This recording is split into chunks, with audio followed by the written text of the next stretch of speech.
developer. Now, last and update related to case law. So we will discuss key case law.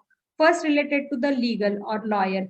So recently, we had come across, or even though हमारे पास भी एक दो lawyer आए थे जिनको represent notice issue की गई थी डिपार्टमेंट से कि डेटा प्रोवाइड करो why you had not paid the GST क्योंकि ITR filed और आपने ITR filed has an turnover about 20 lakh और आपने GST registration और service tax registration किया नहीं है.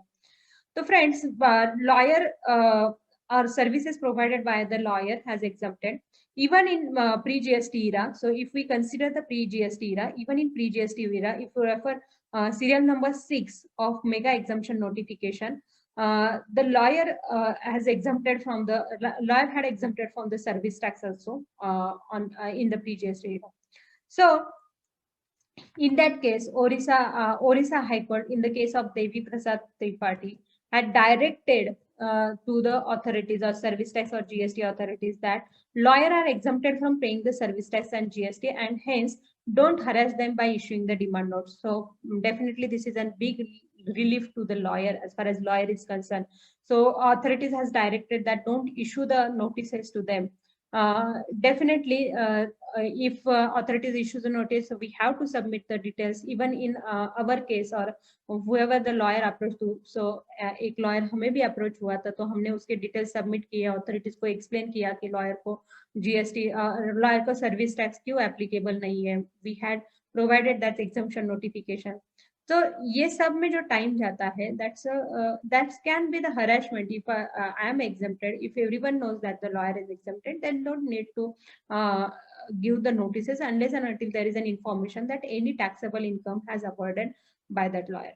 So again, this is one of the big relief as far as lawyer concerned. Now, friends, we had also, or it is definitely useful to discuss the certain Supreme Court or Honorable Supreme Court direction in the case of Radhakrishna Industry. So in the case of Radhakrishna Industry, during the hearing of plea filed by the Radhakrishna Industries, the Supreme Court or Honorable Supreme Court has made certain observation, and these observations definitely are very relevant as far as GST is concerned. So as far as observation concerned, as per the view of the apex court is that the purpose of GST Act has totally lost because of its implementation or in the manner in which it is enforced in the India. So it's whatever the purpose of the GST has completely lost. So definitely one of the purpose of seamless flow of the credit, or one of the purpose that the government was intended to ace the compliances, but we are seeing that there are more compliances in the GST Act as far as compared to the pre-GST. The Supreme Court ka ye observation, definitely it's a key observation for every taxpayer. And in our view also, the object of the GST we had lost somewhere, and we are running behind the compliances instead of qualitative parts.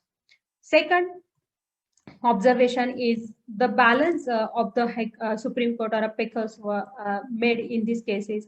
Balance has to be maintained between the protecting the interest of the revenue and protecting the genuine business.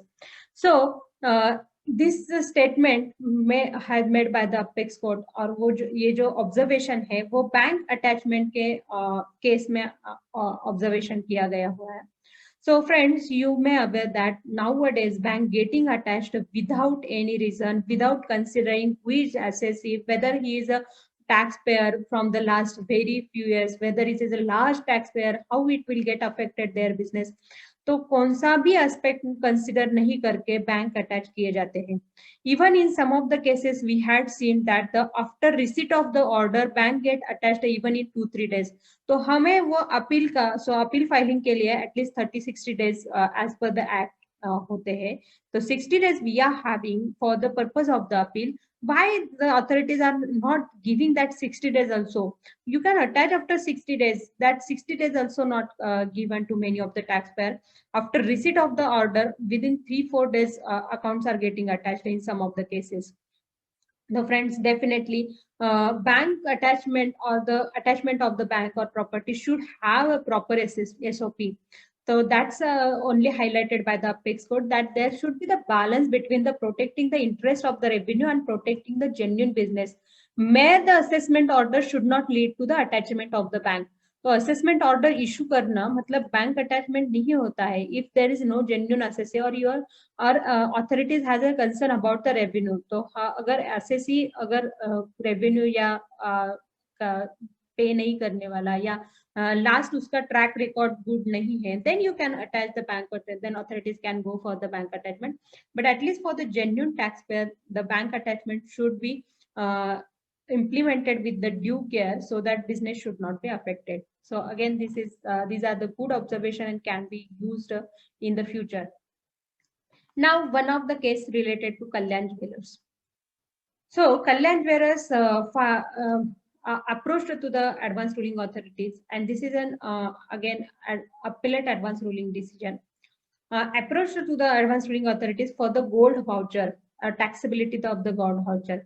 So friends, there are certain voucher like Amazon voucher, और आपने Pune central में बहुत सारे voucher मिलते हैं कि ये voucher लेके आप मूवी देख सकते हैं या कुछ परचेस कर सकते हैं या you can purchase the gifts etcetera.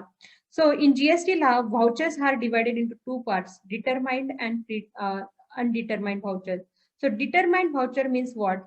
At the time of the issuing of the voucher, myself knows what is the goods or services going to supply. That means मैंने एक आधा वाउचर इशू किया जो voucher से मैं सिर्फ movie ही देख सकती हूँ या whoever issued or that person can only see the movie.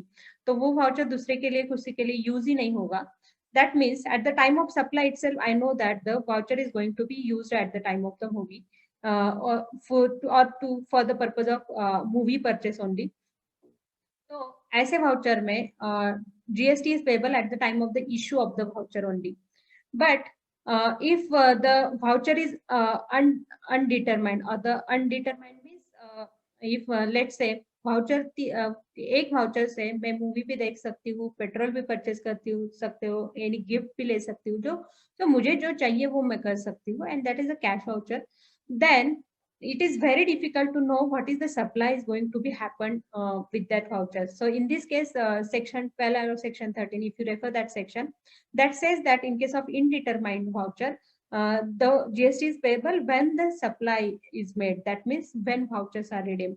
So in this case also, advanced ruling authorities had held same. As per the observation of the AAAR, the voucher is the means of the advance payment of the consideration for the future supply of the goods and services. And in case of gold voucher or Kalyan Jeweller voucher, it is going to be used for the purchase of gold only. And then hence the GST is imposed on the time of supply for the gift voucher or gift cards by the applicant to the customer shall be the date of the issue of the voucher, and the applicable rate of that applicable goods will be applicable. So definitely, if you are engaged in the issuing voucher or any redemption in voucher, then please revisit your position when you are paying the GST, when GST is applicable, at what rate the GST is paid, or you are paying the GST. So please revisit the position in such a cases. Now, one of the, again, this is an advanced ruling decision and it could be relevant to many of the society, mainly of the society. So the Olete Landmark apartment. So this is a residential apartment and that has filed or approached to the advanced ruling authority to know the or to ascertain whether GST is payable to sinking fund. Now friends, what happens? Sinking fund is like a corpus fund. So it is used only for specified purpose and in exceptional scenario, it's not used, else it is not used. So advanced ruling authorities has made certain observation, and as per that observation, it says that the whatever the sinking fund is not sinking fund is not in the nature of the deposit.